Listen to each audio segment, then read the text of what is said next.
स्वागत है आप सभी का हमारे चैनल पर। वैसे तो नेताजी सुभाष चंद्र बोस को हर कोई जानता है। देश को स्वतंत्रता दिलाने के लिए उन्होंने अपनी जान तक की बाजी लगा दी थी।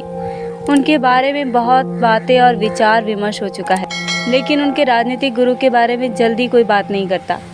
इसलिए आज हम आपको सुभाष चंद्र बोस के राजनीतिक गुरु के बारे में बताने जा रहे हैं, जिन्हें प्यार से हम देश बंधु कहकर बुलाया करते हैं। हम बात कर रहे हैं स्वतंत्रता सेनानी, वकील, राजनीतिक और पत्रकार चित्तरंजन दास की, जिन्होंने भारत को आज़ाद करवाने के लिए अपनी अंतिम सांस तक अंग्रेज़ों से लोहा लिया। उन्होंने जिस तरह से देश को आज़ाद करवाने में जुटे देशभक्तों की मदद की थी, उसकी मिसाल मिलानी मुश्किल है।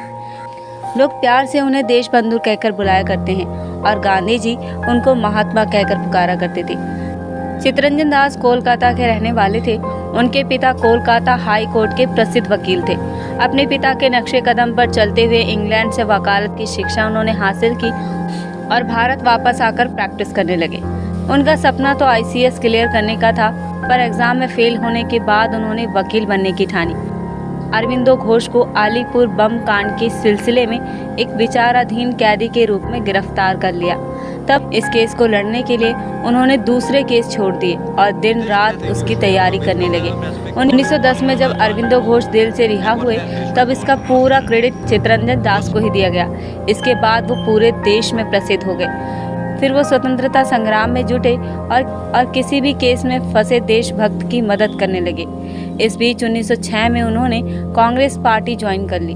1917 में उनको बंगाल की प्रांतीय राजकीय परिषद का अध्यक्ष बनाया गया था।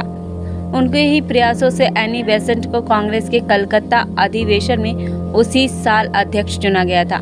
1919 में अंग्रेजों ने रॉल्ट एक्ट देश में लागू किया। इसके विरोध में गांधी जी ने पूरे देश में असहयोग आंदोलन छेड़ दिया था।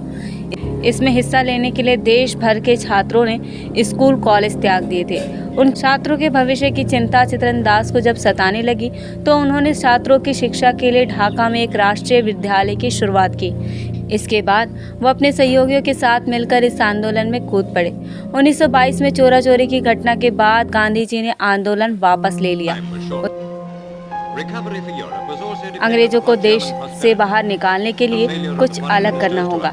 इसलिए चित्तरंजन जी ने कांग्रेस पार्टी छोड़ 1 जनवरी 1923 को कांग्रेस खिलाफत स्वराज पार्टी की शुरुआत की।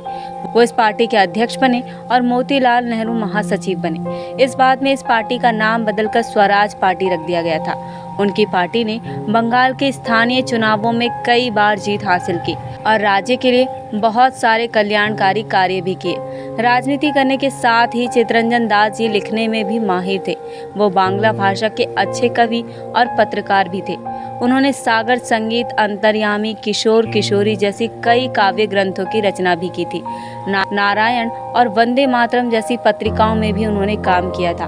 1925 में सब कुछ सही चल रहा था कि अचानक उनकी तबीयत बिगड़ने लगी।